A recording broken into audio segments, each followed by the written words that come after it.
Is little after 5 on a Wednesday. It is November 21st, 2018.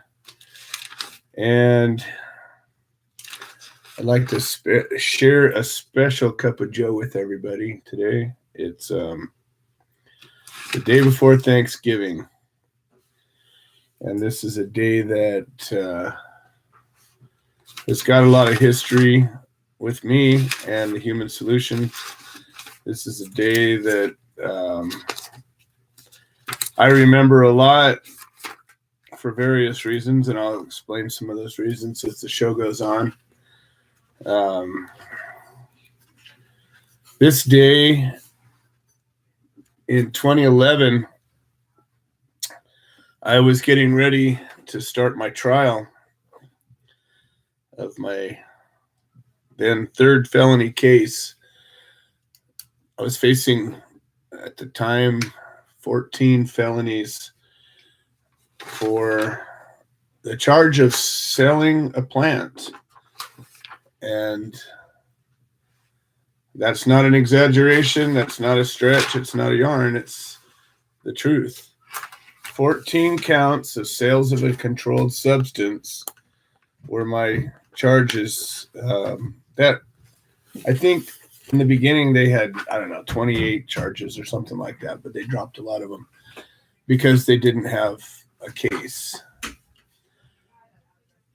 The day before Thanksgiving in 2011, the judge had denied my medical defense. And in California, we had passed a law 20 years ago that allowed people that had a valid doctor's recommendation that recommended that they were to use cannabis for any number of ailments could get this recommendation and be not exempt, not protected, but given what they call an affirmative defense.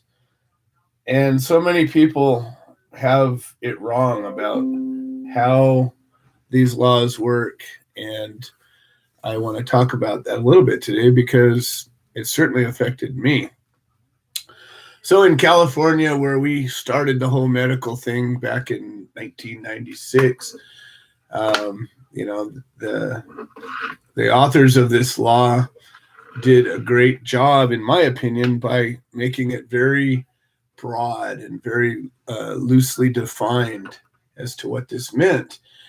And with typical legalese, and if you follow the Constitution and the way that laws are supposed to be interpreted, if there's ever anything in a law that is not, if there's a way for it to be interpreted, meaning that it's not very specific and very clear with what it means, that the interpretation is supposed to err on the side of a defendant rather than to be an oppressive thing. So, for example, if it says that a patient or their caregiver can transport, cultivate, exchange, whatever, all the different things that you might do with cannabis, and it wasn't specifically defined how much a person could have, or some of the specifics that were later codified, it's supposed to err on the side of a defendant rather than how they do zoning laws, which are what they call permissive. And permissive structure is the opposite of that. It is such that if it's not clearly spelled out that you can do something, that you cannot do it. And we don't live in a permissive society except for the purposes of land use, where they do very specifically lay out land uses. But California, in its great wisdom, many justices have decided to interpret this in the most harsh possible way, and thus the 20-year nightmare of our medical law was born. Well, I had all the things that you're supposed to have, and when I opened up my collective dispensary at the time in 2011, well, it was 2007, I think, when I actually opened it. But anyways, when all those things happened, I was as protected as somebody could be in my situation by the state and under the guidance of several attorneys, including who ultimately ended up being my defense attorney. But the judge, in his infinite wisdom, decided that he was going to grant the prosecutor's motion to deny my medical defense. And at the time when that happened, I was righteously indignant, as I am today, and I was defiant, as I am today, and I said, well, if you want to take away my medical defense, then at least I have jury nullification to fall back on, and I'll fall back on that. If I'm going to be a felon, it's not going to be because I didn't try. It's going to be because I gave it everything I had, and I wasn't able to beat it. So even though my medical defense was denied, my attorney, who told me when it was denied, he said to me this. He said, Joe, the only thing we can do is to submit a writ to the appellate court. And you got to do it quick because you're going to start your trial. But I don't do that, and it's going to cost probably $10,000 to have somebody else do it. And since you already owe me money, I don't know how you're going to do that. And I said, wow, that sucks. All right, so be it. So I didn't know that we're going to even have a fighting chance. But my co-defendant's attorney, who has a lot of things, both positive and negative, that I could say, but today's the day before Thanksgiving, so we're going to talk about positive things today. She filed a writ with the 4th District, and if you understand how appellate law works, generally speaking, appellate court cases are not heard or decided on until a decision's been made, until there's been a conviction. And then the appellate process generally begins. However, there is a provision in our due process that allows for a writ to be filed if there's an appealable issue on the record prior to a trial. One of the good things was this attorney knew that and was able to submit a writ. Now, if also you know anything about the appellate court, they don't have to take a case. They can just deny it. Many appeals are denied without any further ado. And that's just the way it works. So the odds, first of all, of even being able to get this writ submitted to the appellate court, slim as it was, for it to be heard by the appellate court was even slimmer. But we showed up on the day before Thanksgiving on 2017 or 2011, I'm sorry. And we were supposed to be, a writ is similar to a brief, but a brief is a little bit different. A writ is actually a formal filing to the appellate court. A brief would be something that adds to a filing, generally speaking. Anyways, we show up, trial readiness conference. This is, the day before you pick a jury, generally speaking. And we're walking in there, and I'm, starting to get a little bit uneasy because I didn't have a defense at this point. And the judge, who was clearly at this point my adversary, and was already showing bias to the prosecutor in a pretty substantial way, number one, by denying this medical defense that I had a right to. he said, well, there's been a stay put on the trial, and you're going to have to, the 4th District has taken the case, and until they issue a ruling, we can't do anything. And so I said, well, I got a couple more days at least, and who knows? At the time, we had a friend who was being held on house arrest in LA, and it wasn't super far from the Long Beach courthouse where we were at. And so, we were in good spirits. We said, well, let's go celebrate with Tom. And so a bunch of us packed up, and we drove on over there, and he had actually had some oysters imported from a friend who was an oyster farmer up in Washington, and they were fresh, beautiful, delicious oysters. Anyways, we had a Thanksgiving spread that day, that afternoon, and we figured, well, we can at least celebrate that there's hope.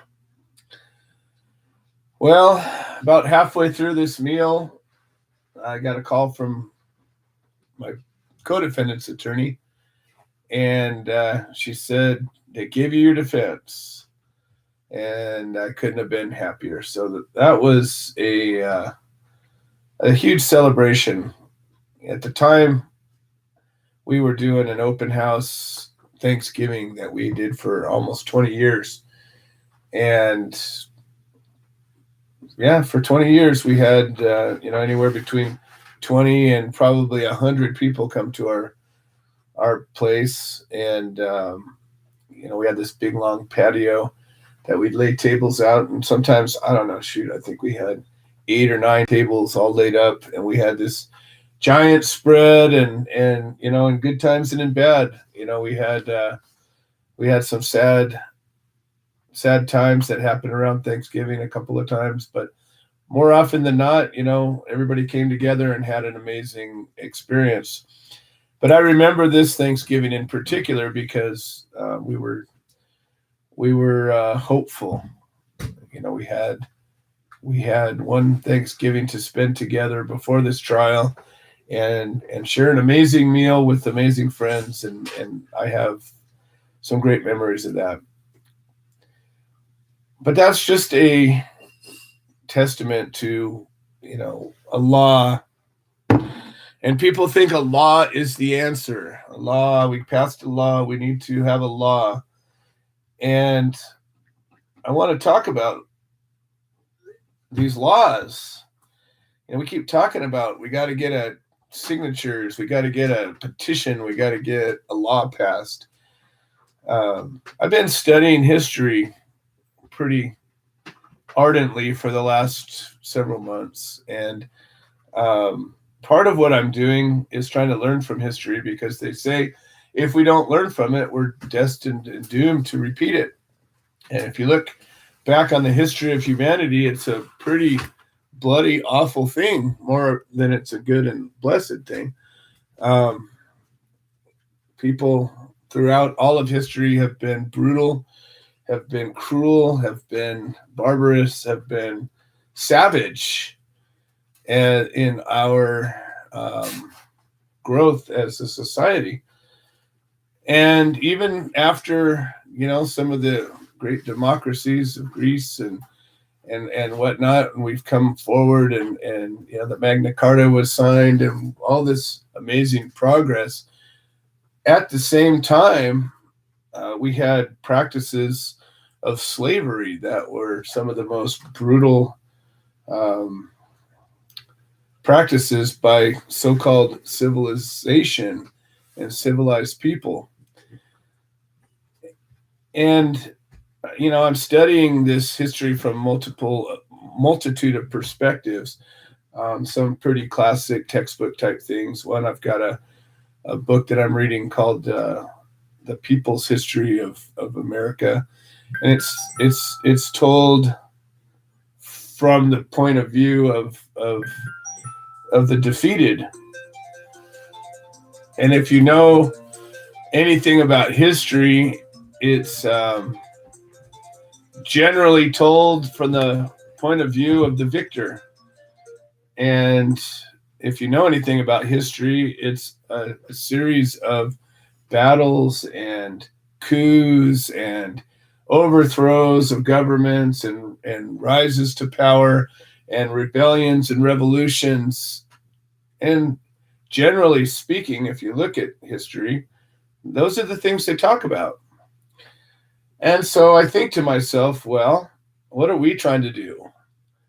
In many ways, it's not that different. I'm personally trying to lead a rebellion, if you don't want to mince words about it. I feel that we are being oppressed by our government. And I have personally been oppressed by my government. And I've been imprisoned, and I've had my property taken from me, and I've had opportunity taken from me, and years of my life taken from me. And not because I harmed anybody, but because of this oppressive regime that we so thoughtfully put into play. And all of my oppression happened during the reign of Obama, who so many people thought was such a god. But the truth is, these political leaders are political leaders. And it doesn't seem to matter what party they're in, and it doesn't seem to matter what color they are, and it doesn't seem to matter where they come from. They seem to all be the same when you boil them down and start looking at their records. And as we're passing more and more laws, I'm hearing more and more people being very polarized in their political bent and their ways of thinking and their righteous indignation. And I think to myself sometimes, what is the basis of your righteous indignation? Many of the people that I talk to, it has to do with legality. It has to do with somehow tying morals and laws together. And I'm here to beg to differ with you. We have bad laws. Historically, we've had bad laws. There have been bad laws since there's been laws. And that's why we talk about jury nullification. If being legal meant being righteous, I'd have a different point of view.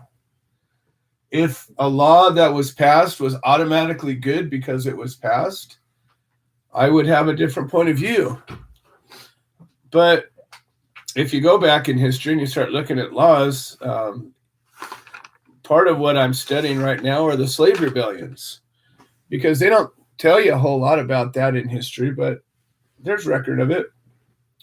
At the time in the 1700s, there were indentured servants of all colors and races. There were slaves that were generally African, but not necessarily. There were Oriental slaves. There was people were enslaving each other. And there were laws that were regulating these slaves and gave rights to overseers. And when there were particularly rebellious slaves that got up and took off or caused harm, there were many cases where people were killed, farms burnt down. There was all kinds of rebellions that went on. The victors didn't talk about it much, but it happened. And there were laws that were very clearly giving the rights to certain people to do whatever they saw necessary to somebody who was guilty of running away from their bondage. And they had specificity where they could legally dismember a man for running away or causing insurrection. They could kill them in any way they saw fit. They could do all sorts of things. And these things were all legal.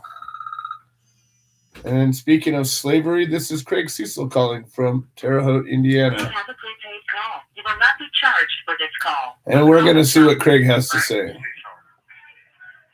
inmate at a federal prison. This call being recorded and is subject to monitoring. Hang up to the... Hello, Craig. How are you doing today? Hello, Joe. Greetings from the Federal Correctional Institute at Terre Haute, Indiana. Well, I'm glad that at least you're not working a triple shift today, and you're at least able to call in. Yes. We no longer have to work those crazy hours as we did. As you know, those were long. 7:10 in the morning until 10:30 at night. That's Wow. a long day. That is a brutal day. When did you finally get free on that one? It's been over a week now. I think we pretty much met their goals, to clean up some orders from the end of the fiscal year. The end of the fiscal year being the end of September. So we cleaned up some orders that they got, just so all these agencies could spend their money before they start their new budgets. And so now we're back to the slow slog of the normal grind. Yeah, people don't know when they talk about programs and projects that are federally funded. Generally speaking, they run on a budget, and the budget is for a period of time. And if they don't spend the money, they won't get it again. But if they spend the money, then oftentimes they'll renew it. And the problem is rather than do it, in a way that makes sense, like actually do what you're here to do, they operate in last minute hurry up and do it. And then once they have the money, a lot of times they just squander it anyways. But this is no exception to that. Well, that's how we get so much stuff in those Army surplus stores. They buy it from us just to use up their budgets. They're buying stuff from us in camouflage that they don't even use anymore. Wow. But just so they could, like you say, run out their budget money. And that'll end up in a warehouse for a few years until they auction it off to the Army surplus stores. Well, so what is the latest from Terre Haute? I have been hearing more about that, that bill that you were talking about, and people are talking about it a lot as though it's going to happen. But I still, unfortunately, I don't know that the last 5 weeks of the year are usually a very productive one for our Senate. I agree, and more of the pundits seem to agree here recently that as much as there's a whole lot of talk about, some sort of sentencing reform or criminal justice reform or prison reform, they haven't even agreed yet to what they actually want to move forward on. And the bottom line is the Congress is pretty much done for this year. Exactly. They have some budget issues to work on, some debt limit issues, a few other things. So this is going to fall by the wayside. And I think our best hope is that out of our new crop of Congress people, hopefully there's somebody that is really knowledgeable and really wants to champion criminal justice reform. And it just takes small bites. As you know, I'm pushing to make drug offenses equal in sentencing ranges or equal in its statutory limits to a violent crime. If it's a non-murder violent crime, it can reach up to 20 years. If it's an aggravated violent crime, like something with a gun or a weapon, it's 25 years. Do something like that for drugs. Yeah. Right now, as you know, I figured out, had I been convicted of rape instead of a marijuana charge, I'd be looking at a maximum of 33 months in prison. Yeah, but instead, on a marijuana charge, with my same history and everything else, it's a lifetime. There's something wrong there. Yeah, there was a case in Washington where a guy had drugged a girl, and he had raped her and ultimately killed her. And he had sent pictures of this partly clothed woman, I guess, while she was still alive, to friends of his as sort of a trophy. And then I don't know if he did or he attempted to dispose of the body. And this is in Washington State. I heard about it on the news this week. And when he was sentenced, I don't know if he went to trial or if he pled out, but either way, when he was sentenced, the judge gave him 33 months, and that was the guideline. And the judge had made a comment that she didn't feel it was severe enough, but that's just the way it was. And that's what this guy got, 33 months for a heinous rape and murder, and with what I would consider to be aggravated, whatever they call it, special circumstances. And yet, if you had gotten 33 months, you'd be out. Correct. And I've seen it myself right here in the cell block that I'm overlooking right now. I'm up on the balcony, of course, on the phone. But there was a guy here that went home last year from this cell block, and his crime was murdering 2 federal marshals. He shot and killed 2 federal marshals, and he's now home in Peoria, Illinois on parole. Wow. But I can never be paroled. Right. Well, and I think that part of the mission, we're building an A-team right now. I'm working on training a few good people that are setting up new chapters across the country and preparing to really educate people in a concerted way. We just set up a Central California chapter, and we just set up a new chapter in Kansas, Ohio, and New York this year. So we got 4 solid new chapters this year. And I've got some really strong, knowledgeable people, eager people, and we're working on a real specific plan to get the messaging out there, to educate people and bring people together to know how to accomplish this. Because without showing up every single day to do this, in a week everybody forgets, and we need people that continue this day or night, regardless of what little laws get passed, regardless of what little victories we make. We got to keep pounding. And I agree with you that, just most people out there don't know what their taxes are paying for as far as our federal criminal justice system. As I believe I mentioned before, it was a couple of weeks ago, I went into the medical here, and the nurse introduced me to a new doctor or a new physician that, came onto the prison here, and she goes, boy, you got to meet this guy. He's a first-time offender on a marijuana charge, and they gave him life. And the doctor just kind of threw up her hands, and she goes, marijuana is essentially legal. And that's the reaction of a lot of people. Well, the thing that kind of pisses me off about that, though, is it seems almost like they're displaying you like a cougar in a cage, like they used to do back in the old gas stations. They catch some wild animal, put him in a cage as a display almost.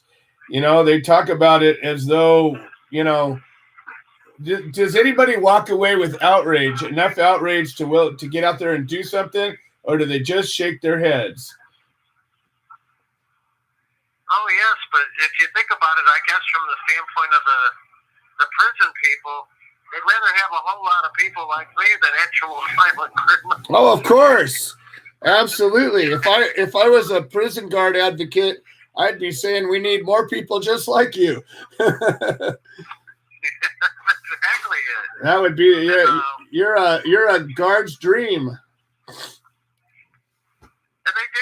I do get treated differently because they know I'm not going to hurt them. They know I'm not going to have weapons. I'm not, on drugs. None of those things. Right. So, of course, they are more relaxed around me, and they do treat me differently. And I'm sure they're a lot happier with about half of the federal prison population that is, like me in that regard.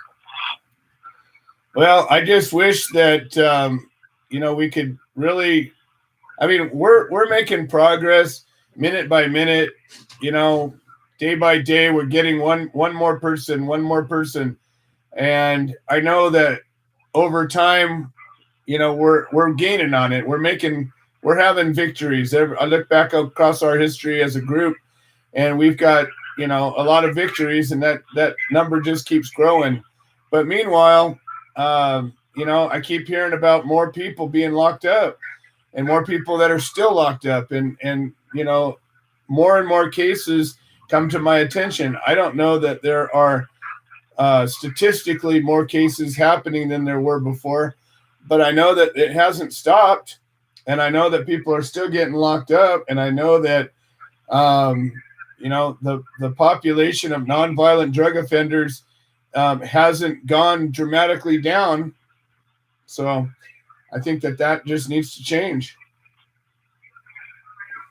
Well, I know the public announcements regarding drug prosecutions here in the last couple of years have said they're going to target all these, heroin and opioids and all the drugs that are truly killing scads of Americans everywhere. But what I'm seeing in federal prison is they're catching the people that, are working for somebody else selling crack on the street corners of the inner city, Unfortunately, that's not good.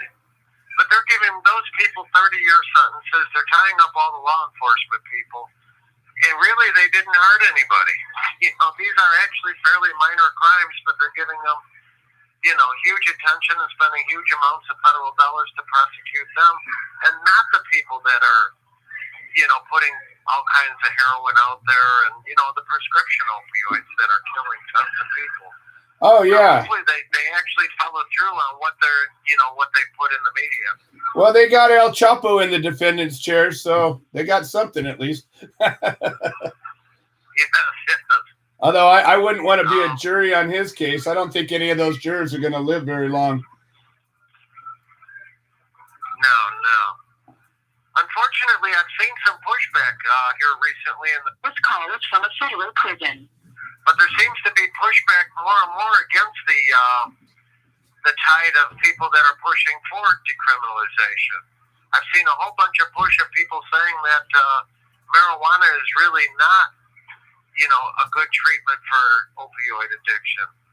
And it doesn't seem to make any sense. All they do is make the allegation, but I've never seen anything to, any study based on a group of people or anything like that to really bear out what they're saying other than their own innuendo. I mean, that's why the government needs to allow, anybody who wants to study marijuana to study it. Do groups, studies on big groups so we truly know, what is the effect of marijuana? Does it, can we prove with this control group that many of them quit using opioids, that they quit using all kinds of different PTSD drugs with side effects, that, that marijuana is capable of aiding a lot of people, and actually come up with statistics of how many people it works for, and maybe some that it doesn't work for. We need those studies. Well, and that's the problem with being Schedule I, and that's why Richard Nixon was architect that way. They did it on purpose for that exact reason. They knew the people that were behind the Controlled Substances Act knew that cannabis didn't belong on Schedule I, but when they got it put on there, they knew that they put a lid on the box because you couldn't do research of that kind of a drug. And that was the very, very purpose of it. And, it's one of these things that we've just got, anybody can say anything and people will just go, oh, well, they said this. You don't have to prove anything. You make an allegation and you can create policy. And that's the one thing I hate about the information age the way it is today. Go ahead, Craig. You got your first beep already. I'm going to let you carry it home. Well, thank you, but I'm behind you to, let's push our congressman again. Now we're going to have a few new ones coming in, whether we want them or not. We have new ones. Let's email them and let's say, what is your position on decriminalization? What is your position on allowing anybody responsible to research marijuana. And what are we going to do about people in prison for life for marijuana, but 33 months for rape? And there he goes. 15 minutes. And that's it. Cut off. I want to make one more point about the tax dollars and all of this.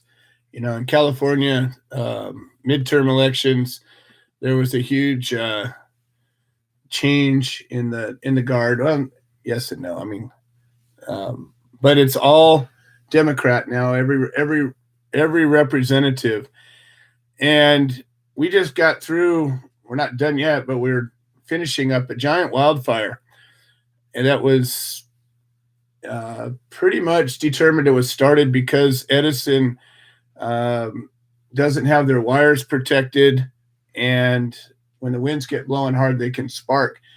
And they said they were going to shut the power down in case of this happening, but they didn't.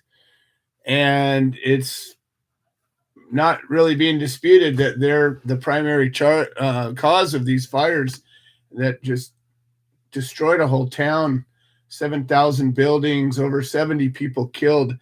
Some of the people are burnt so badly that they have to have these special forensic doctors that can identify the roots of teeth, because that's the only thing that's left of them. And rather than allowing for people to get some kind of recompense, some sort of justice, some sort of remediation of this, our state legislators have put forth a bill that looks like it's going to pass. It's going to protect the electric companies from lawsuits. And their declaration was to the stock market that we're going to make sure that, we don't let these utility companies get fleeced and taken apart. And I just have to wonder, everybody who thinks it's this way or that way, everybody who thinks it's this demon or that demon, look at your elected officials' voting records. Take a minute, get to know these people. You're going to find they're all the same.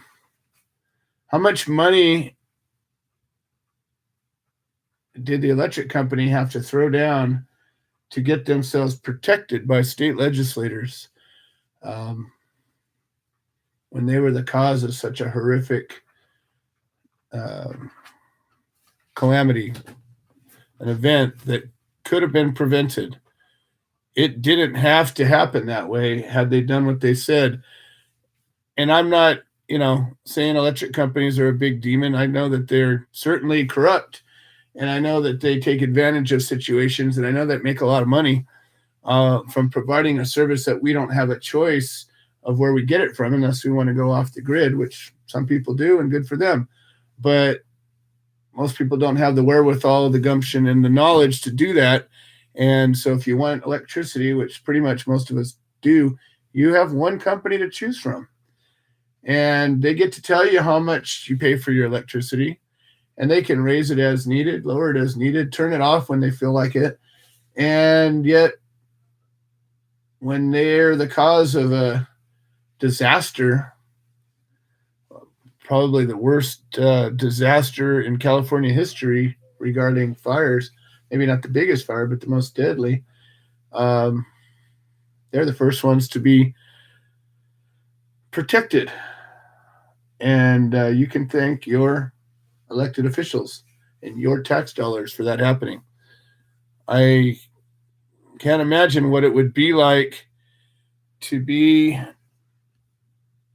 somebody who lost a home in this fire, or lost a loved one, or died in this fire.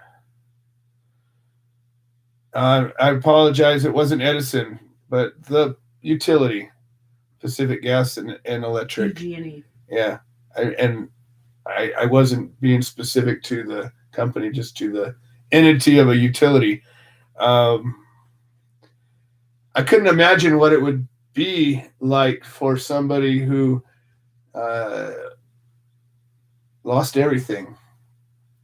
Maybe one surviving family member lost their family, lost their home, lost their property, and the only hope they might have of making anything somewhat whole would be to go after the cause of it. And now they don't have that. And I'm not a Sue Happy person by any stretch. I'm not anybody who even advocates that. But when I see something that might be the right thing to do to make right what you can in a situation like that, and to watch the government step in the way, I have a problem with that. Anyways, before Craig called in, we were talking about laws and bad laws, and I just think that it's important to make changes to the law. I think if we're ever to evolve as a society to truly be enlightened, then we would have good laws. But if you look through our health and safety code, through our criminal code, through all the different types of law there are, the books that make these laws are voluminous. They fill rooms up. And if you look at how our system is set up, the people that benefit from all of this complicated, convoluted, overly restrictive, regulated system of laws that we have, it's the lawmakers and the lawyers that benefit better than half the time. Every single time a case needs to be disputed, fought, dealt with, a lawyer or two or three or 10 are going to benefit from this. We have lawmakers, hundreds and hundreds of lawmakers whose job it is to make laws. How many more laws do we need? I just have to wonder, when are we going to have an epiphany and wake up and say, do we need full-time lawmakers? Do we need to maybe audit our entire justice system? Where does it end? And these people make millions and millions of our tax dollars and have a lifetime of benefits, and they live in the upper echelon of society for their lives. And we elect them over and over and over again. And yet we sit there with righteous indignation and say, well, was he legal? And I just have to wonder, when do we wake up? And that's a big part of this show. That's why one of the reasons I do this show. One is to give voices to people like Craig and other people that are fighting cases, and to be able to share their stories. And the other is to maybe give a different perspective than the less than honorable distribution of facts as our media gives us. Anybody who knows me knows I'm not political. I am anti-political. I am not for any party. I'm against them all. And I think that we can make changes from the inside. I think that we can rise up in a nonviolent, effective way by sharing information, by coming up with a plan, by deciding clearly what we want. I think that's our biggest problem. Is it takes a lot of work and a lot of effort to sit down and say what we want, and to be willing to get out there and show up every day without being paid for it, because these poor bastards get paid for it.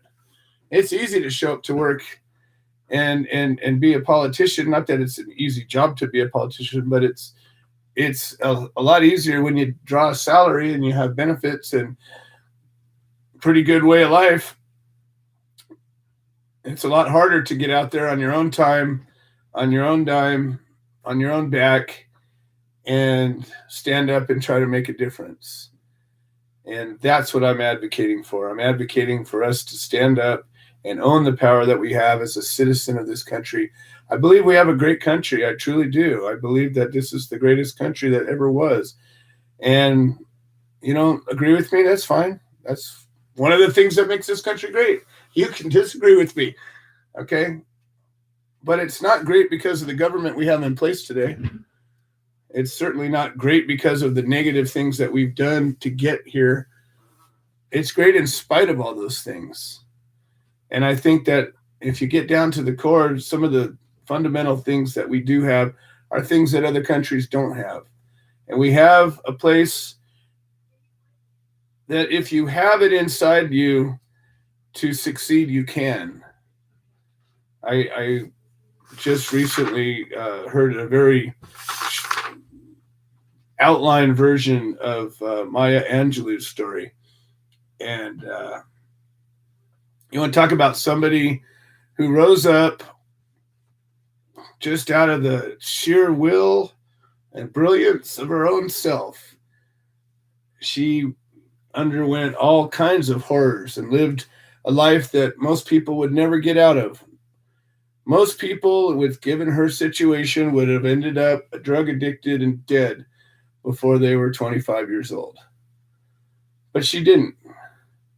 And she rose up to become an amazing, world-renowned individual, and an inspiration to so many. But I think that the remarkable thing about that is she exemplifies what any one of us could do.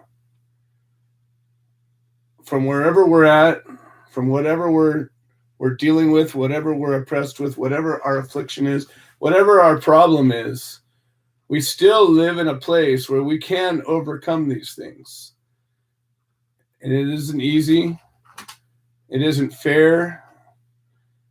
But if an exceptional, remarkable person is willing to do all the hard work necessary, they can literally do anything in this place. So for that, I say we have a lot to be thankful for. And I want to spend the show giving people a chance to call in and tell their stories about what they're thankful for. And hopefully, we can have some good conversation. I do have another advocate, another federal case that just came across my bow, and she's been trying to call in, and I don't know if we're having problems with the phones today or not, but I'm going to probably have her call in on my cell after the next couple of calls come in.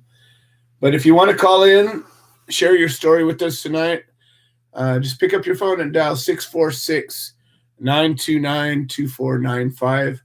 I know it's the day before Thanksgiving. There's probably not nearly as many people that are here with us today, but tell them to invite a friend. We do it because it's important. The show is an important part of my life. It's become that. When I had the idea to do this show as opposed to the show we were doing previously, something just told me that this is what needs to happen. And I it's a hassle actually to do this show. I'm become super busy and I don't have time. I don't have 2 hours time to give to anybody for anything right now. But no matter what, I try to carve this 2-hour slot out for this week because I feel it's an opportunity to do something bigger than me, to do something better than anything I could do on my own. It requires all the people that participate, all the people that are part of this thing that's bigger than all of us. And it gives us a place to be together and share this energy. And I believe that there is something really that happens when people come together to share their energy. So I'm going to prattle on about a few things I'm thankful for, and then we're going to have a couple of guests come on, and we'll go on from there. So this year in particular, I'm very thankful for some of the new folks that have come aboard. I'm super thankful we've gotten 4 new chapters this year. We have the New York chapter, and we have the Ohio chapter, and the new Kansas chapter, Central America, and the new Central California chapter. And as we set out a couple of years back to maybe slow down our growth a little bit, but to make it better, to not worry so much about the numbers, but to make sure that the people we have are people that are really part of this. And that's where we came up with the whole A-team idea. And I believe the A-team is growing. You know, the whole organization's growing as well, but the A-team's really growing, and that's what's exciting. I'm really adamant about putting together a serious and solid plan, and I'm working in my head ways that we can do this.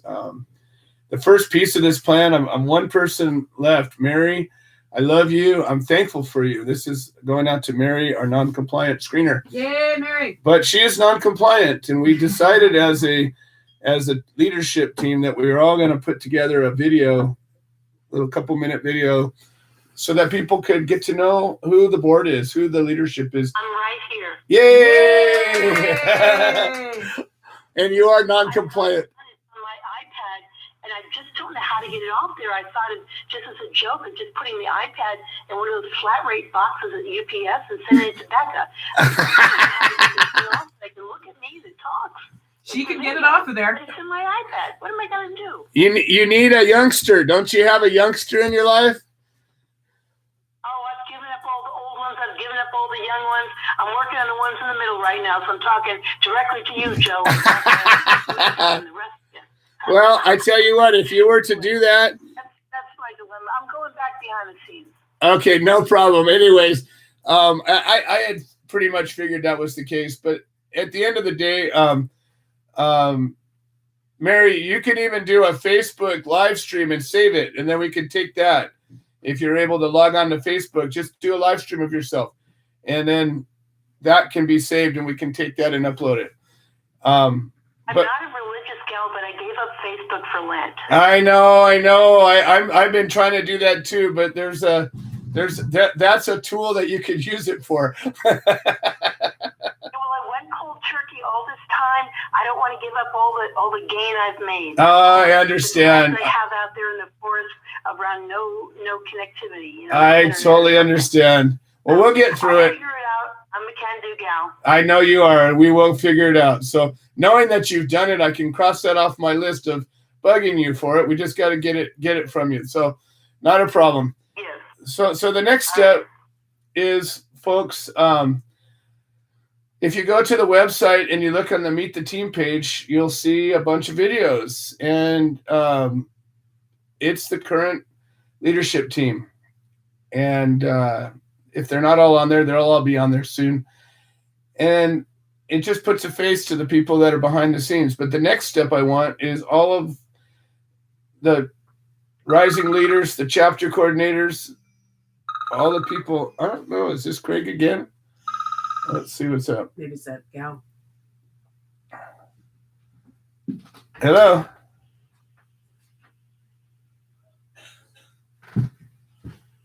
So can I thank the Oh. Kansas people? Yay! Yeah, of course. Thank you. Liz, go a little bit more. I towards showed the up today, program. folks, and Yay! Thank you, Kansas. we had You rock. an amazing little gift that That's, came from our Very classy of you. Kansas folks. So definitely want to thank you guys. But anyways, what I want now. Oh, and I got to thank Pete and Helen for Yes. my beautiful wind chime. Absolutely. I Absolutely. haven't gotten around to that. Yeah, we've been blessed with some wonderful people that have come in, and I think that's one of the first steps is getting all the new chapter folks, if you haven't already, to put together a little video introducing yourself, telling us who you are and what you got going on. Tell us about your chapter. And one of the next things we're going to do is we're going to be reaching out to some of the inmates that we've been supporting. One of the things that we've done historically, and when I got locked up the first time, I had no idea there was people that were locked up for pot. I would have sort of assumed it, but I really didn't know that. And when I got out of my first case, it wasn't really until I got into my second case I met an individual who had a prison outreach group. And when I met her, there was two of them actually, and they both became very involved with the organization for a time. And one of them stayed on even for a while longer. But I got to know a number of these inmates. And in 2012, the year after I was describing initially, I was behind bars. And I got, they violated my bail and hit me with a $250,000 bond, and I couldn't get out.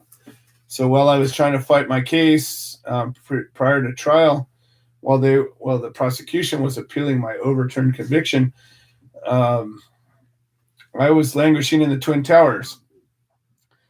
And as Thanksgiving was approaching, I realized I was going to be spending Thanksgiving behind bars. And it was a pretty wild situation. I'd never, we'd had this open house Thanksgiving for 20 years, and that's all I knew. And I can remember when it hit me, I wasn't going to get out. I was going to be behind bars on Thanksgiving.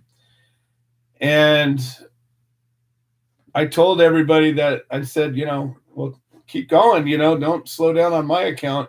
Have the Thanksgiving. And so they did. They still had a Thanksgiving. And I said, well, here's the deal. If you guys get to have a good Thanksgiving, I'm going to call you up. And every time I call, somebody's got to tell me a joke. And so at least I'll get some laughs out of it. And that was our deal. So I called up, I don't know, I spent probably a couple $100 on the phone that day, calling in, you get your 10, 15 minutes with every call. And I had everybody that was there at least tell me a joke. And that was how I was able to, deal with it. But that's what you do. You deal with it. You move on. The year after that, we had gotten a lot more involved with this outreach group, and ultimately had what we had considered to be, we absorbed them, and we took on a prison outreach element to our organization. Our vice president at the time had lost her father in federal prison, so we had strong ties to the prisoner community. And this is really a bittersweet pill for me because, I spent a lot of time working with a lot of inmates. And in 2013, we had an open house Thanksgiving. And this was an exceptional year because we had grown really huge in that year. That was the year we went up to Montana and started a whole bunch of chapters. And we had picked up a lot of new energy and a lot of new people. And as I got to know a lot of the inmates that this outreach program had set up, I'd written letters to them and exchanged phone numbers and, was making fairly regular calls to a number of them. Well, in 2013, they have an email system called CoreLinks in the federal prison system. And you're able to send an email just more or less like a regular email. And I had invited everybody that was on my list. I think at the time I had 25 people or so on my list. And I sent them all an invitation to call me and be part of our Thanksgiving dinner. And I can remember that day, and it started probably maybe around 1 or 2 in the afternoon. And one of the first callers that called in was George Martorano. And you know him probably from the show now. He calls into the show. He got released a couple of years back. And I remember him calling up, and, we talked about the day he would get out. And Craig Cecil called, and a whole bunch of folks called that many of them have since gotten out. But that's the bittersweet part, because as much as that was an amazing experience, there's been a lot of negativity that came out of all that. And I don't know what it is about the prison outreach folks, but there's a bond that happens when you reach out to people that are, disabled in a tremendous way. They're freedom challenged. and they don't have the same freedom as we do. So the ease of connecting with somebody like that happens pretty quickly. But what I noticed, there was a couple of people that rose out of that. And in fact, looking back on that whole Thanksgiving, today I have contact with only a handful of those people, and many of them had, over the last several years, gone on their own, soured for whatever reason or another. But there's something that's happened with the prison outreach folks that they almost, and it's with some exceptions. I know one amazing prison outreach person who is listening right now, and I love her dearly, and she's been immune to that. But some of these folks, for whatever reason, they act almost like they own these people. Like they get jealous if you do something the wrong way, and act in my opinion, a very dysfunctional way. And I found it to be very off-putting when people that I introduced them to, and all of a sudden one day they're telling me how I have to do it. And things went south for me and a lot of the prisoners because of some of these folks. I had relationships with probably about 50 inmates over the time. And today, really, I've only connected to a few of them. The ones that I actually really know and the ones that I've become close with. And I'm sharing that because I think that it's important, if we decide to engage in our prison outreach side of things, to remember that people are people. And just because somebody's locked up and they shouldn't be locked up doesn't mean they're good or bad. It doesn't mean they're kind or assholes. And just because you're willing to help out doesn't mean much about you either. It just means that it's something that's important. I believe it's a good thing to do. And I believe that if you are part of the human solution, that it would be in your nature to want to support people who are victims of the drug war. And I would strongly urge you to learn more about these folks and to help out if you can. Every week we talk to Craig, and hopefully he's inspiring. He's a man who always has a good attitude, even though he has no hope to get out. I have hope for him to get out, but I'm an eternal optimist. I'm kind of a crazy freak when it comes to that stuff. I don't have limits or boundaries. I know that if I see him free, he'll be free. But I don't know how it's going to happen. I know that it's going to require a lot of our effort, and I know that it's not going to happen easily. And so that's part of what this is I'm very grateful that this year some good folks have joined up and have decided to stand with the Human Solution International. We got a guy named Chris Birdsall who has a company. They sell ice creams, and he's just made a donation. For every one of the ice creams that he sells of a certain type, he donates a portion of it to the Human Solution. And he just made good on that this last week. I'm grateful for that. I'm grateful for Becca, who's done so much work making the website happen. I'm grateful for Mary, who is just an amazing person, and she has allowed this show to continue in the fluid way that it has.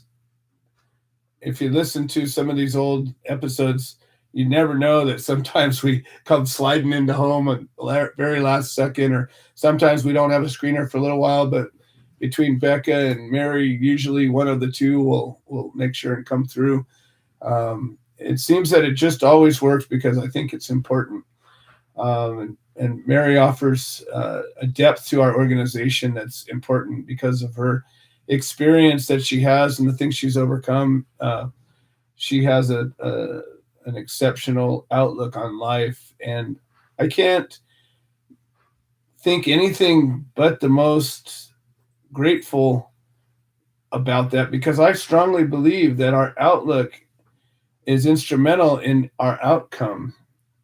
I think if we go to this knowing that we're going to win, I think if we go to this and see the freedom that I've described many times, I think if we go to this and somehow dig in and find the hunger, Where's the hunger? I think if we can find it and if we can realize that this needs to be done,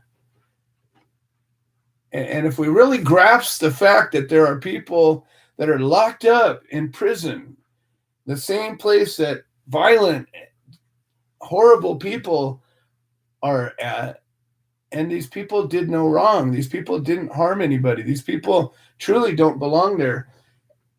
I think when we get that, hopefully it'll tug on your heartstrings. Hopefully it'll tug on your soul in such a way that says, wow, here I am, free to smoke pot. I could be smoking a joint right here in the comfort of my home, and I would not be breaking a law. And yet these people have no freedom. Well, not a state law. Well, the feds aren't generally going to come in on me for smoking a joint.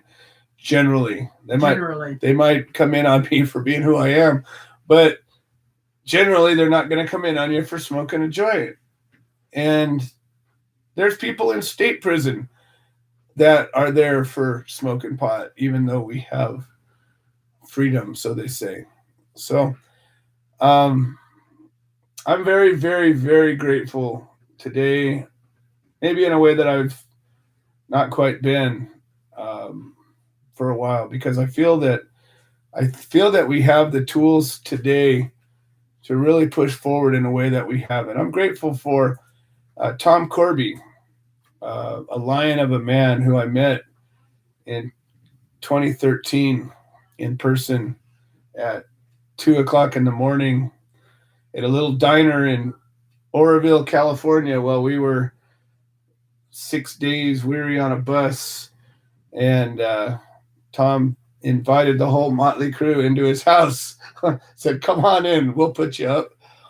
And Tom and I sat out in his car and smoked a joint and told tales of being locked up. And I bonded with a man that I can truly say I have the deepest respect for.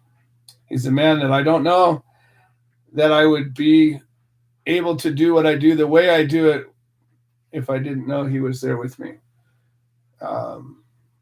He gives me strength in a lot of ways, because I know I don't have to worry about where he's at, because he's carrying the load where he's at. I'm grateful for Dee Dee Kirkwood. She's also on the phone listening, and she's picked up an element that I haven't been able to carry myself for some of the things I was just talking about, in a pure way, in a way that just is always wholesome and kind and loving, and always for the highest good. And she was always there for me in my darkest times, always supported me in a way that I didn't ever have to think about or worry about or wonder about.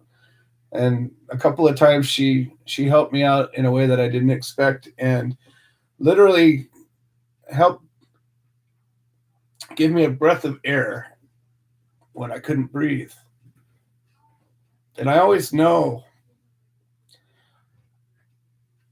when I look around at people and I deal with assholes and I deal with the people that lie and flake and don't do what they say, I can always see a picture of Dee Dee in some place that we went or something that we did, and I smile and I know that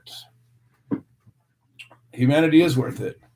There are people that we've gathered together that make this whole human experiment worth it. And I believe that enough of us are gathering together that we're going to raise the stakes. We're going to raise the vibration. We're going to raise the bar, and we're going to make this world, and we're going to make this society, and we're going to make this paradigm that we live in a little bit more tolerable, a little bit more like I think it should be, a little bit more like it should be. So I'm very grateful. And I'm also very grateful for my vice president, Lisa Wooldridge, and she's sitting right here next to me. And she's helped make this whole radio show visual, and she's brought the video thing to it. And I think that's helped out a lot. I think we got the YouTube stream and we got the Yep. Facebook stream, and I think that the combination of all of these things has built the audience in a way that it fluctuates, but I think that the feedback I get from people when we talk about things that come out of this show and things that come up in and from the show, I think that this effort is really working. I feel that every year, this is, I don't know, I think the 5th year we've done a show, and this is the 3rd year that the Cup of Joe's been running. I think it's just getting more solid, and it's not that I do any better at talking. I think that the whole show itself, I think it's got more depth to it. I think it's got more heart and more soul. So anyways, Lisa's got some things she wants to say, and so I'm going to turn it over to her for a minute or two, and let's see what she's got to say. This is the Human Solution Vice President, Lisa Wildridge. Hey, hi guys.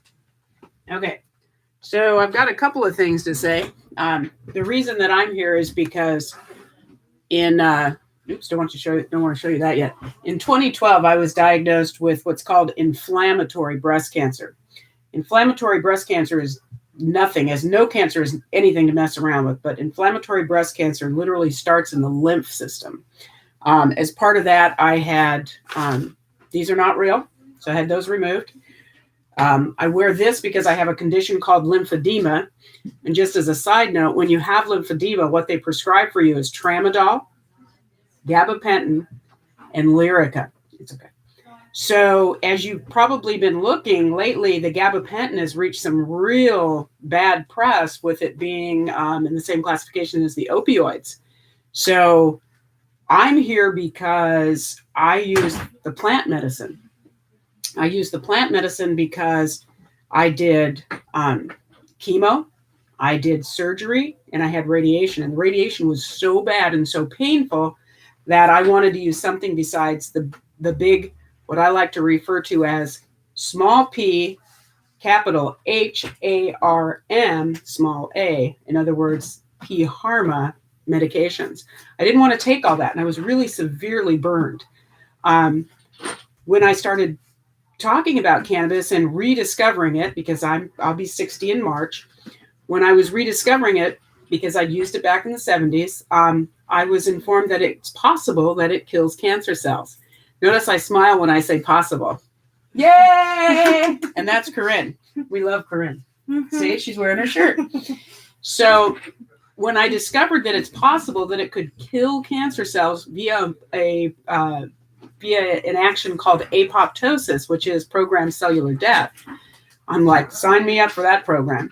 Because one of the scariest things about cancer is the fact of whether or not it could recur.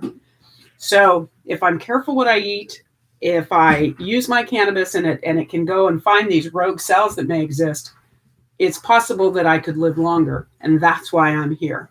I'm very selfish that way.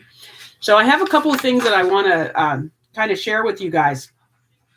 One of the things is I like to attend cannabis events where other people who like the products get together and do a meet and greet. And I was blown away by two things that have happened. The first one I went to, there was a cannabis attorney who was a young woman who we were talking, and she said that she has a young child at home that's breastfeeding. And so I was speaking to her about the cannabinoids in her breast milk, and she went, what? So here's a woman who's an attorney who's representing cannabis clients who had no idea that her own breast milk that her baby was suckling on has cannabinoids in it. The other one that I found very interesting just occurred. So I got to do this without showing the label, because I can't show you the label. So here's a bottle. This bottle was in an event. This bottle was displayed by a really nice young woman with a lot of passion and a lot of compassion. And the unfortunate thing about it is her bottle contains like 12 ingredients. The 9th one is cannabidiol. Doesn't tell me how she got the cannabidiol in there. Doesn't tell me what form it's in. And she kept talking about safflower oil. So one of the things that when I was speaking to her, is it okay that there's no signal on the main screen? We didn't like lose something, right? No. Okay. That's good. All right. So one of the things that I kept talking to her about was I was speaking to her about her endocannabinoid system. And finally she stopped me and she said, "What's that?"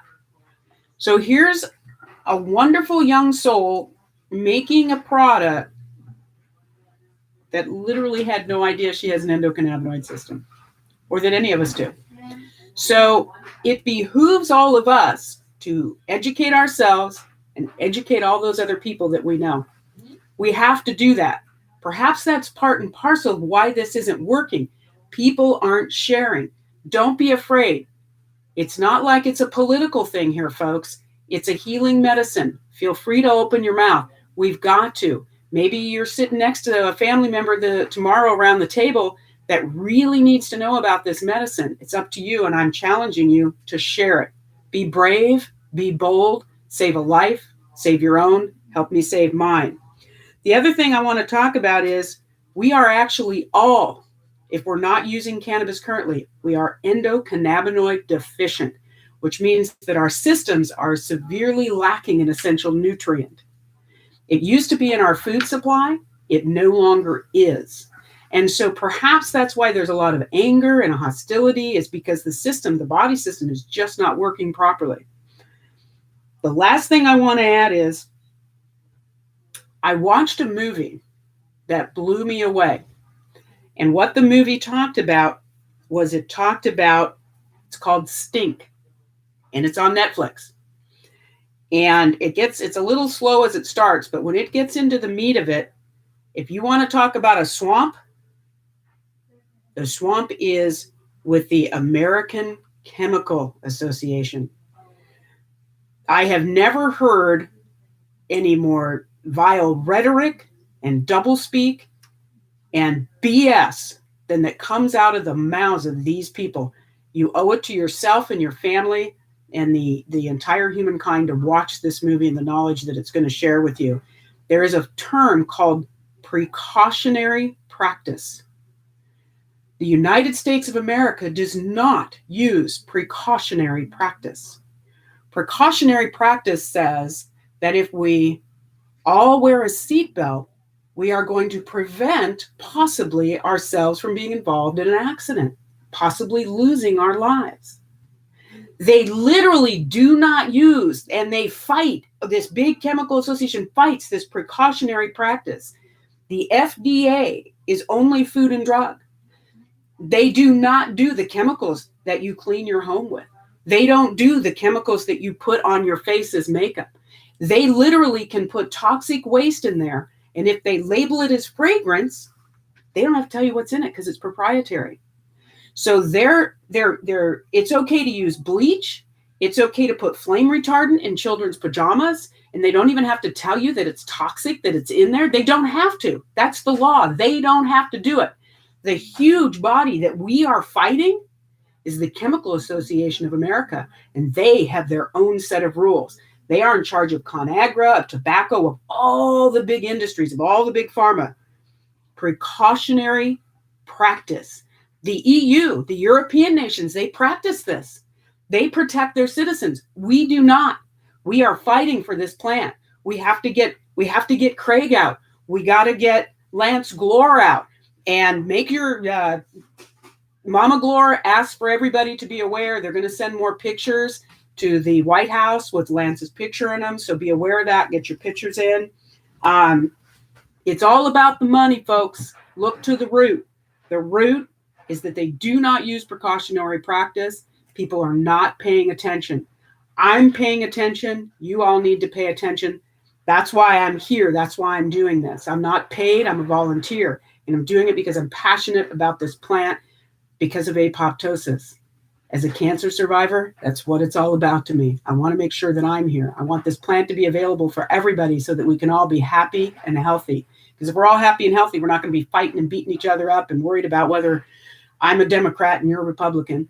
We can all get along because we're happier. Our body systems are running more efficiently. That's what it's all about. So we got to get all these people out of prison that don't belong in there. Nobody else belongs in there. Let's make each other happy. Start making some noise, folks. That's you. I'm talking to you right there. You're one that's looking at me. You guys right there. Do something. Don't just sit there and listen. Speak up. If I can sit here and speak to you and go like this and do all that, then you can do something. Talk to your uncle. Talk to your aunt. Talk to your grandma. My mom's 87. She loves the stuff. Why? Because she's got aches and pains. It works. I'm talking to people that they've been going to doctors for 3 years and nobody's been able to figure out how to help them. What helps them? The cannabis plant. Look to the root. Look to the root. Thank you. Have a good day. All right, Lisa Wildridge, folks. Speaking from the heart. All right, we got Soybean oil. Glenn Keeling. Glenn and his wife, Peggy, I'm very grateful for as well. They're fighting a case in Ohio. And while they're fighting a case in Ohio, they're representing the Human Solution International. They have their Creative Care Beacon chapter. They are actively supporting defendants in Ohio, where they also have a law that's supposed to protect them. But rather than protecting them, these guys are going through hell. And, that's a real example of the Human Solution. All the outreach people have been doing, the letters that have been written, the phone calls that have been made. People that are all over the country are stepping up to help Glenn and Peggy. And, that's what this is all about. Solidarity. We talk about this ribbon as a solidarity ribbon. Look up the word solidarity and see what it means. That's what this is about. When there's true solidarity for this cause, change will happen. That represents the public sentiment that if we do it loud enough and long enough and hard enough and with enough fire, with enough desire, with enough hunger, with enough really feeling it, we're going to make the change. Politicians are worthless and weak. Every single one of them. The problem is we're worthlesser and weaker more often than not. And they had enough gumption and wherewithal to get through and push us over. And this is the final point I'm going to make. It's going to be a real rough thing to hear because I'm about to say something that's in a lot of ways pretty shitty. But as I'm watching history, the history of civilization, the history of America, the history of Europe, and the history of all this stuff, trying to find it from a number of different points of view so I can piece together what's likely the truth. Problem is, you listen to history from whoever's point of view, and it's probably skewed just like all of our points of view are. And, you watch documentaries that are for something and they tell the story their way. They tell the story that gets their point across. There's not a documentary out there that's non-biased. That's the point of a documentary, is to drive a point home. And so I've watched documentaries on both sides of a point, and you go, wow, that's the same thing they're talking about? Really? You wouldn't get it. But here's something to think about. And I want everybody to think about it the way I'm intending it. So I'm going to be as clear as I can about what I'm intending. What I'm intending for you to get is the here and now, the lesson of history that I'm getting, that I wish we would get. Throughout history, there have been oppressors and the oppressed. And sometimes the oppressed rises up and overthrows their oppressors. But unless or until they do, they remain oppressed. And in a lot of ways, I think about that and I say, well, whose fault is that? And I understand that there's things that are fair and there's things that are not fair. And I'm not trying to in any way justify oppression. That in no way am I saying that it's okay to oppress, but people do oppress. And somehow it's okay for people to be victimized, because we sing about the victimization all the time. And I'm not diminishing in any way somebody who's been victimized, but I'm thinking to myself, at what point do we have responsibility for our own shit?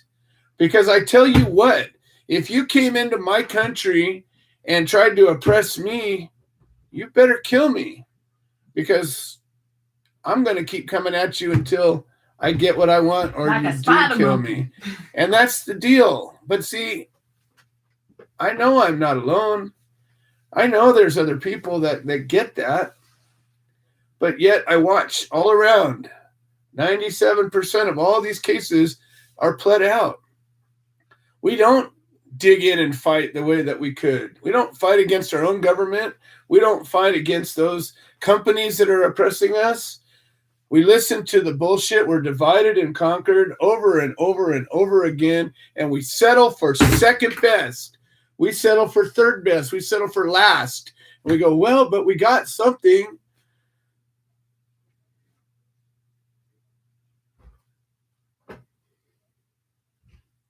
When are we going to be okay with nothing less than freedom? When are we going to decide that right is right and what we have here isn't that? When are we going to stop being excuse makers and victims? When are we going to decide that, wait a minute, we're the only ones that can do something about it? There isn't anybody else on the planet that's going to fix this problem for us. And people that say, well, it's just going to happen, it's already in motion, you watch and see the nightmare that will unfold. If it goes schedule 2, schedule 3, schedule 4, schedule 5, we're all fucked. Okay? And anybody who thinks different, let's have a real conversation. Call in and let's talk about it, because I got facts and the truth that I can lay down that will slice you, dice you, and put you on the skillet. And I welcome that. Nobody wants to do that. I welcome anybody to come in and prove me wrong. I'm not just spewing. I'm willing to talk about it. I'm willing to defend this position. These little baby steps are leading nowhere. They're never going to lead anywhere. Yes, if we keep and step upon it and keep stepping it forward, it'll be a road to get there. I'll have no problem with the path that it took. But unfortunately, we tend to rest upon our laurels and say, well, we've done it. It's okay, because who cares if you got to jump through unreasonable hoops, and who cares if you got to be a triple millionaire to even be in the game? Who cares if you know, go on and on about it? Or if it's okay for me because I can grow my 6 plants and that's all I need. Well, what about the guy who needs 7 or 10 or 100? Is that okay? Is it okay because it's okay for you? You know, remember, this isn't about me, and it's not about you. It's about all of us. It's about those poor bastards who don't feel that they can have it. The ones that are afraid, they're afraid of what they're going to lose, so they're not willing to take the chance. I deal with people every single day that say, well, I would do it, but I'm afraid. Well, guess what? Now you won't do it. Now you're going to suffer because you won't do it. But your fear is the thing that's going to keep you from that thing that might help you, save you, possibly give you quality of life or life itself. All right. I keep saying I'm done, but I keep having more to say. Anyways, that's all I'm saying is why won't we have the responsibility for our own shit? Yeah, we're being oppressed. So what? Overthrow it. Historically, that's what happens when people have enough. They get over it. They change it. We can do that. All right, I got Glenn Keeling here. I'm very grateful for Glenn and his wife, Peggy, and all the work they've done. Welcome to the show, Glenn. How's it going? Hey, Joe. Thank you very much for having me on. And we're thankful for you. Got this little thing of losing my voice tonight. I'm doing that too. I think back and I look, I think a year ago I was sitting in jail, Thanksgiving time because of a plant. And 1 year later, we are still fighting that same case because of a plant. And we're going to continue to fight till we have to. We did nothing wrong. The plant is a plant. We did nothing wrong. So we're going to fight this.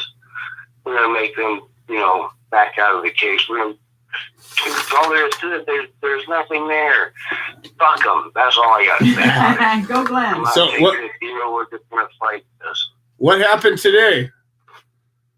Well, today they gave us a deadline for the brief. Apparently, our attorneys have to make a brief as part of the motion. So that's where we're at right now. Is we're at a brief part of the hearing. So hopefully we will find out the next court time. Probably be another court hearing after that, and then another one. We're not going to stop. We're just not. Man, I'm telling you, you're right. We listen and hear a lot of people that just roll and take whatever deal because you're right. They get scared. Going through a drug case it's scary. It really is scary. But you've got to stand your ground. If you did nothing wrong, you've got to fight your case. You can't just take whatever they decide to give you because it's a win for them. Either way it goes, if you did nothing wrong, you did nothing wrong. It's a plant. That's the first and foremost thing you have to keep in mind is you're using a plant. It's a plant. Regardless of whether you're using it medicinally or recreationally or just wanting to eat it, I know it doesn't matter. It's a fucking plant. No one should ever go to jail or go through a court case or be faced with life in prison. Boy, man, you've got, the United States is right in the middle of two countries. You got Canada above us that, cannabis is for adults 21 over. Mexico has decriminalized it. We're the only assholes right in the middle that still persecute our citizens for using a plant. That's sad. That's very sad. Listen, people, you've got to come together and stand together and fight with one another against the government, because that's what it is. I mean, man, legalization doesn't do nothing but bring a whole host of problems. I mean, look, Joe went through it in a legal state. Peggy and I were going through it in a legal state. Mary's gone through it in a legal state. Lisa's gone through it everybody has gone through it in a legal state, and that's because it's illegal. And that's exactly what happens when you get a legalized system. It makes you a criminal, period. And we've got to get past this legalization thing. It doesn't do nothing except make good people worse criminals.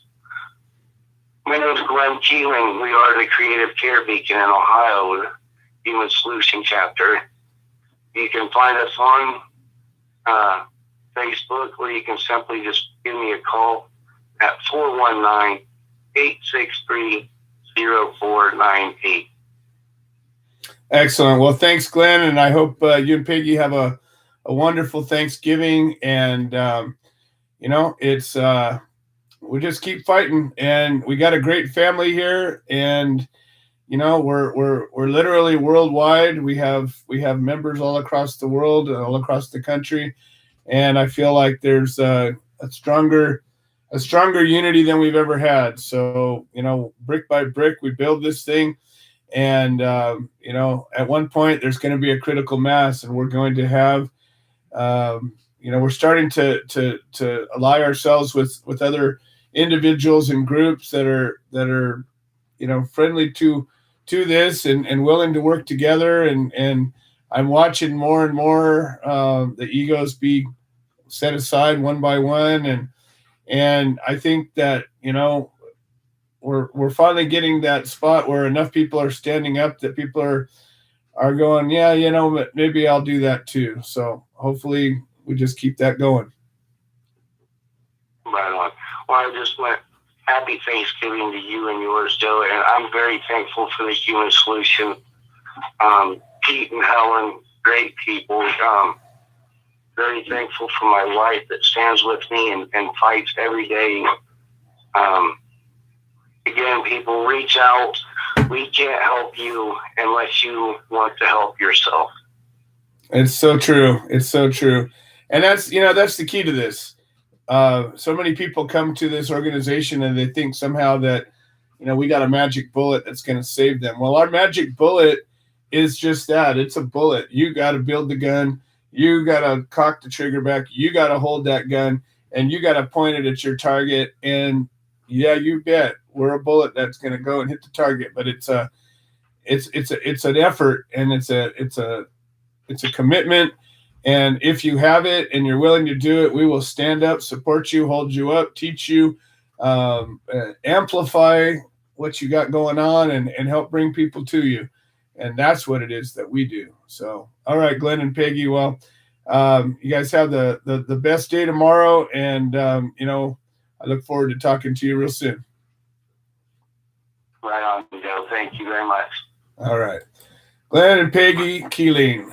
All right. So, we got non-compliant. Mary's has something more to say. Mary, why don't you just pop yourself on?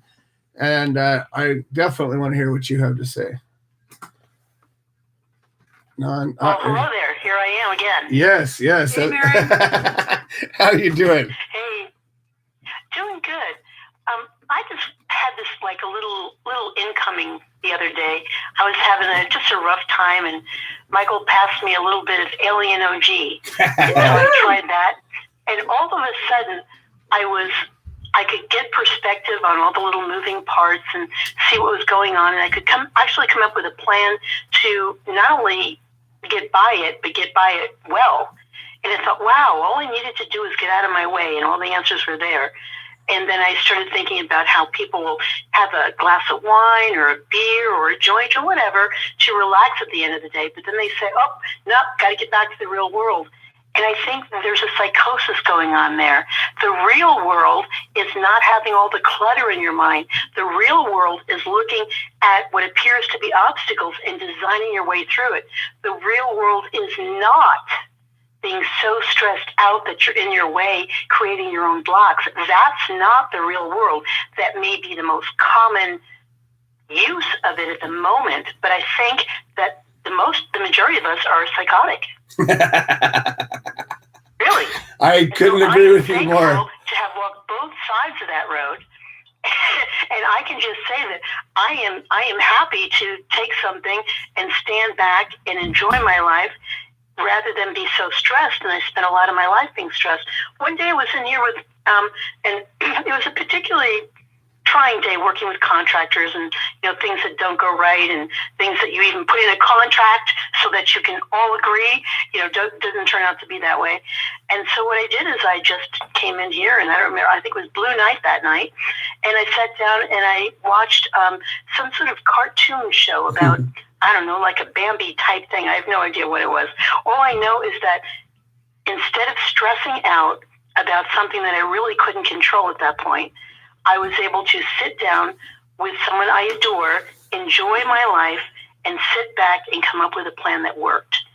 And if there's something that gives us that opportunity, I just say, why would people not want to do it? I heard the weariness in Glenn's voice. And Glenn, my heart goes out to you because I have walked in those shoes and I've had all sorts of thoughts. If we only knew that it's us and how we're responding or reacting to what's ever on our plate, if we only knew that if we just step back and stop trying to control it and stop stressing, that the answers are right there, right in front of us. It's like we're the ones that are creating the chaos by participating in that stressful lifestyle. So that's what I'm grateful for. I'm grateful that I've stepped out over. I don't know what it is, but it's good over here. It's really good. I love that. Love you guys. Well, love you back, Mary. And you're so right. One of the, if you decide to work on yourself in whatever path you choose, whether it's a spiritual path or a self-help path or the secret or whatever it is, doesn't matter what route you go.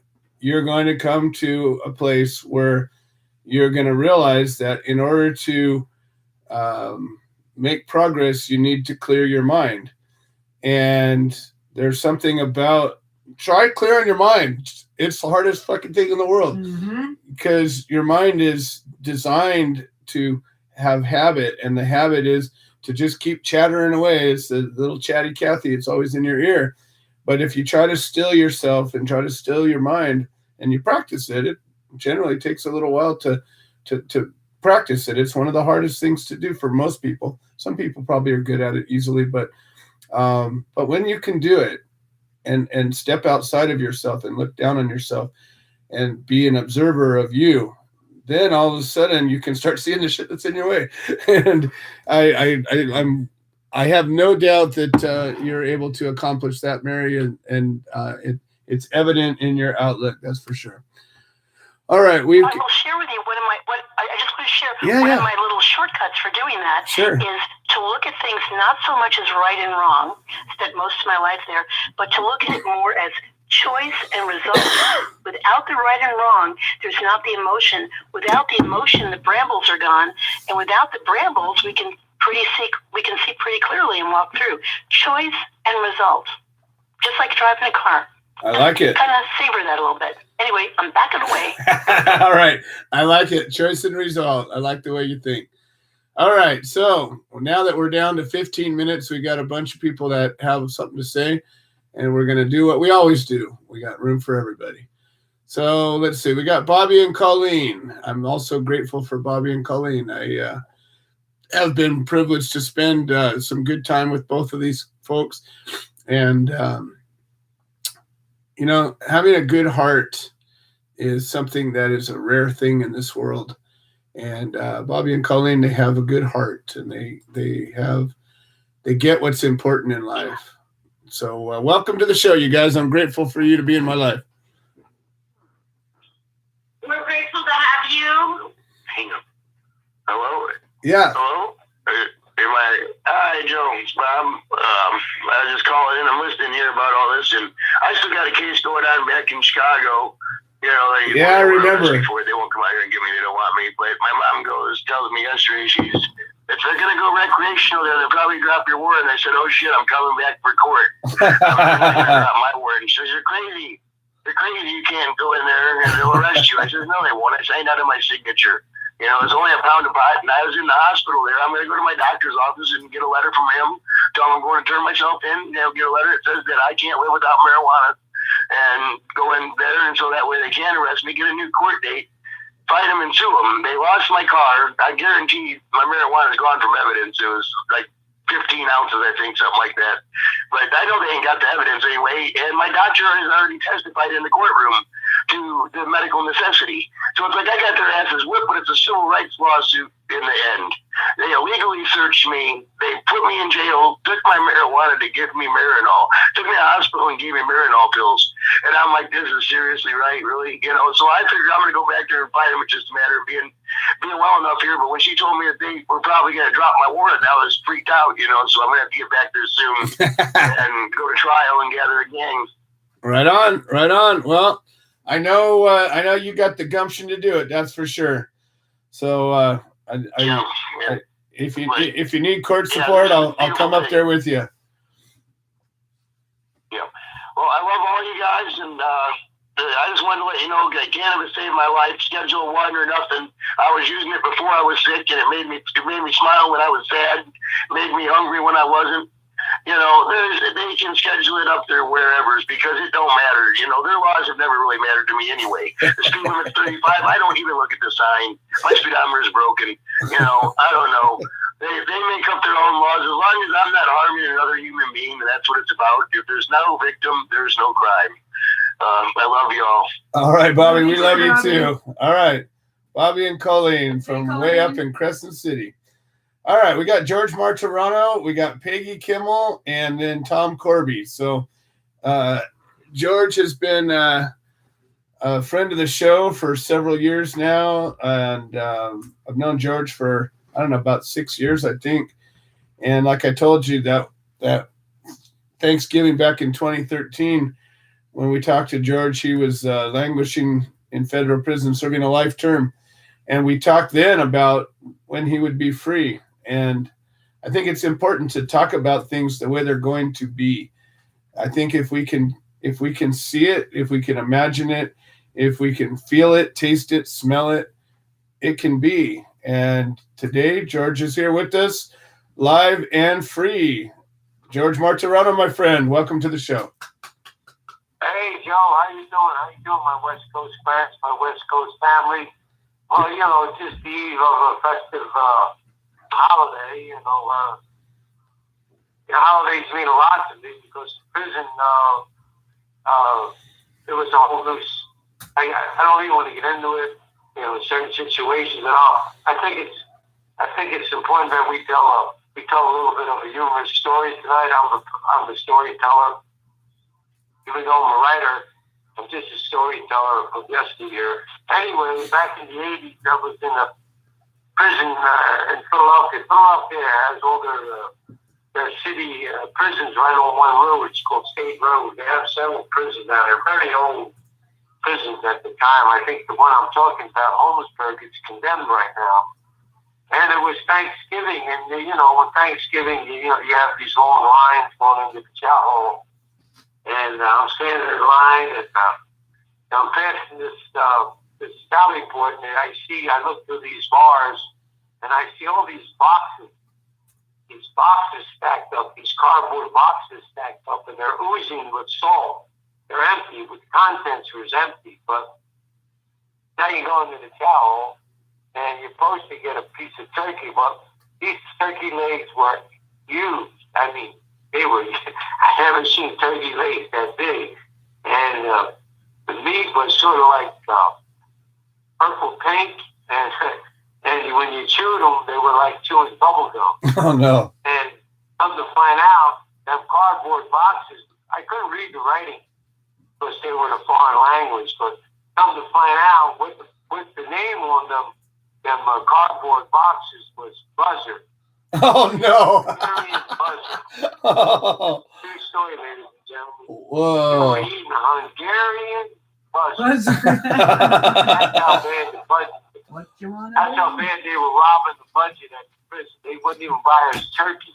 Wow. They were saying it was turkey, but I couldn't do it. So I gave it to the young guys that were sitting at the table, and I had to hold I didn't want to laugh because they were actually chewing like it was bubble gum. So when I left the chow, I went and I got a pencil, and a pen and paper, and I wrote down the name, and then I had the name checked out. Sure enough, it was Buzzard. We were eating Hungarian Buzzard. Wow. That's crazy. Well, So, I want to share that story, but that's what goes on in America, ladies and gentlemen. You have no idea. And then I remember reading the paper back in Florida. A warden got indicted and arrested because he was feeding hot dogs. He was feeding turkey hot dogs, breakfast, lunch, and dinner. He thought it was okay because they were turkey dogs and not beef dogs. And he was feeding them actually breakfast, lunch, and dinner. He bought these tractors trailers loads of frozen turkey hot dogs. wow. Feeding them to these county jail people. So that's what goes on. And I don't believe it's gotten any better.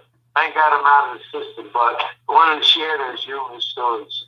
Well, George, I hope you have an amazing turkey dinner with your friends and family tomorrow. And if anybody deserves it, I got to tell you, you deserve a wonderful day. Yeah. So, like I said, I'm the only prisoner I know since I met released. And they, Hungarian buzzard.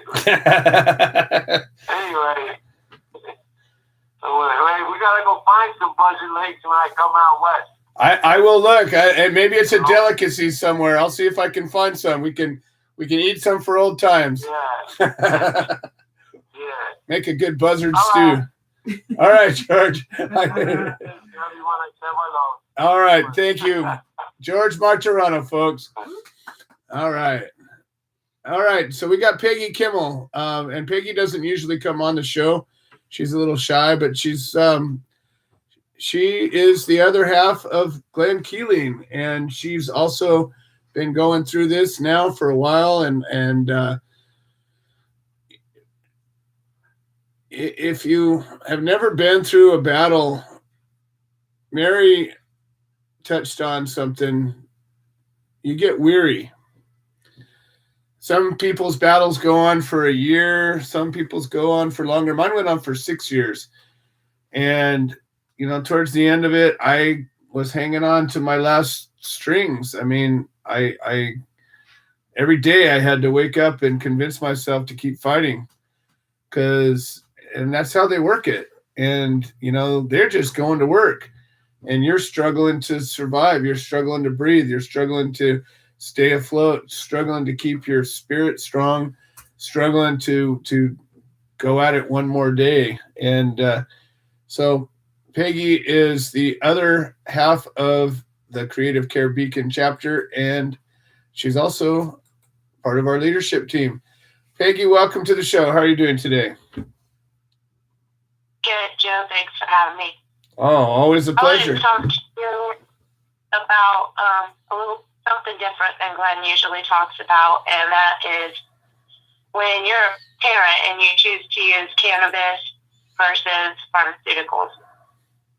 One of our charges is child endangerment, and that bothers me so much more than any of the other charges because, I love my family and I would never do anything to endanger them at all. I picked my family up and moved to protect them, and it really bothers me that at one point in time I'm a very sick person and doctors allowed me to have 6,000 milligrams of Vicodin in a day, and that was perfectly fine and nobody cared, and I could have my kids and do whatever.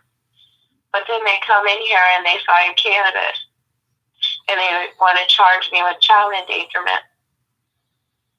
That is so wrong. Not just in our case, but other people deal with this too. People that love their families would never put them in any danger. And I just don't know what is wrong with the world today. It's so much safer than those pills. They have never taken my daughter out of my care. She's been here for the past 13 months that we've been going through this. So if we really so much endangered them, then shouldn't they be looking at those charges too? They left her here. So I just wanted to tell everybody to stand your ground if this happens to you, because a label like that, people don't normally care. They just see that label and say, oh, child endangerment, you hurt a kid. You must be a bad person. But we are not bad people, and anybody else that's going through this, chances are they are not bad people either. So stand up for yourselves, reach out, ask for help. Everybody needs a shoulder to cry on or somebody to lean on once in a while. Don't be afraid to ask. Well, that's fantastic. And Peggy, I just hope you and Glenn and your daughter, the whole family just has a great day tomorrow, and just to see the freedom that's ahead of you. That when the clouds finally break and they let you go, know that you stood your ground. You carried yourself all the way through it, and the strength that you have. It's your standing up empowers other people to stand up, and that's the part that is the hardest for me, because when I was fighting my case, I didn't know any other way. I couldn't have imagined me doing anything other than what I did. But I don't want to get another case just to fight it so that I can inspire other people to fight their case. And the hardest thing I've had is to find people willing to fight. And the fact that you guys are standing up and fighting, it gives me what I need to show people. Look, you can do it. When I was doing it, I could easily show people, look, I can do it.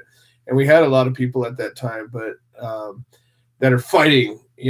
Now I get calls still every week. People tell me about their case, but they don't call back. Listen to the archives of the shows and how many people have called in to tell about their case and how many of them call back. you don't ever hear back from them because they take a plea deal and they go away and they become felons. And it's unfortunately just the way things happen. So, anyways, I'm glad you were able to call in, and it's a treat to have you share your words of inspiration. And we'll I look forward 90 seconds. I look forward to meeting you guys in person. I know that this year coming up, that's going to happen. So one way or another, we're going to make it happen.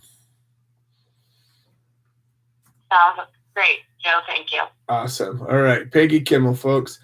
Creative Care Beacon, Ohio chapter. And, I don't know how many times I've experienced this, but the people that are going through the most somehow do the most. 60 seconds. And I don't know how it happens. I don't know why it happens, but it seems to happen. The healthy, strong ones, I don't know. There's a handful of them out there, but most of the ones that fight the hardest, that stand the ground, that really lead the way, are the ones that have gone through the most, the ones that are the most damaged, the most messed up, the most tired, the most just the least likely to stand up and fight are the ones that stand up the most. So where's the strong, able-bodied ones? We got a few, and I'm grateful for them. All right, before I get to Tom Corby, who's going to close the show out, we're not too late, got just enough time for Tom. I have another gratitude, and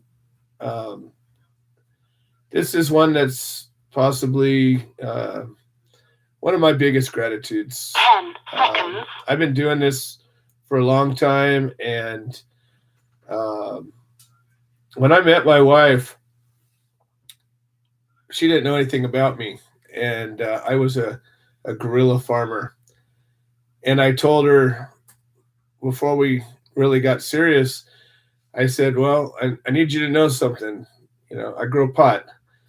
And she had 2 young daughters, and I said, I go out in the hills, and I have a partner, and I grow pot. It's something I do. And if that's something that's going to get in our way, I need to know now, because it's part of my life. And she said, no, I can deal with that. And then when I started up my collective and I started putting my neck out there a little bit, she stood by me. And when I got arrested, she almost got shot standing by me. She comes flying out of the car, and I had to tell her, whoa, I'm locked up. Just let it go. We'll get through this. And when they hauled me out of court and locked me up more than once, she was the one that was screaming and wailing and ready to attack the cops. And no matter what, she's always stood by me. And anybody who has fought for something that's worthwhile, if you try to do it on your own, it's almost impossible. But if you've got a strong person to stand with you and stand by you, you can do anything. So I want to introduce my lovely wife of 22 years. I'm very grateful for her. So anyways, she's a big part of this organization, and she gets it. She doesn't even smoke pot. That's right, baby. But she fights for it, and she fights for everybody who wants to. And she sees what it does for people, and she recognizes that this is a civil rights. For you and you and you. Give me a thing. What do we want? No, but when it comes down to it, when I need it, I want to be able to smoke it. When it comes down to it, if I need That's it. It's a I'll right. fight for it. It should be your choice. Anyways, that's it. Give it up for my wife. Yay! Woo-hoo! All right. All right, here we go. Last guest of the day, Tom Corby, Lion of a Man, runs the NorCal chapter, has done more good for more people than just about anybody I know. Welcome to the show. Thank you, Joe. And happy Thanksgiving to all. And it's nice to have some welcome rain up here. Cut down the smoke, and I hope we can get these fires out. It's been horrendous up here. Been a tough road to hoe. losing friends like Gordy Dice, and all the people losing their homes. So we say some prayers for them. Here with my right-hand man, Frank and Ann. Hey, Joe. Hey, Liz. Hey, Frank. Hey, You guys got your banner, right? Love you, guys. Yes, we got the banner. Thank you very much. Thank you for the banner. Yeah, we took a picture of it and posted it on Facebook. Right on. I've been out running around all day today. I haven't been online much, but I will take a look. Awesome, sounds good. I just want to say, hey, go Missouri for finally passing medical cannabis. I want to throw that out there. That's my hometown, my home state. So I'm happy about that. It's one step closer to ending all this prohibition. You bet. You bet. We just got to Yeah, keep pushing until we get it done.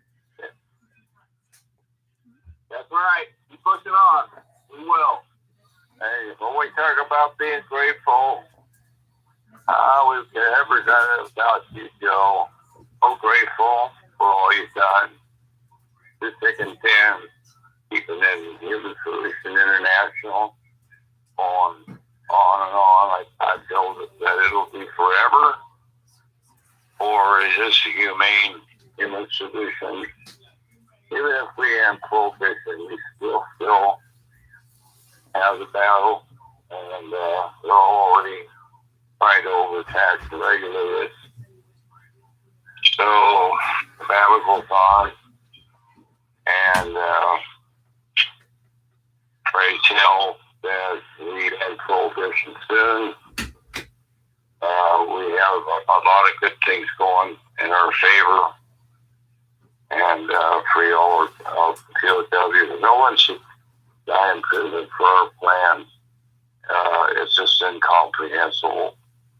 I've been fighting for my right to have cannabis for 50 years.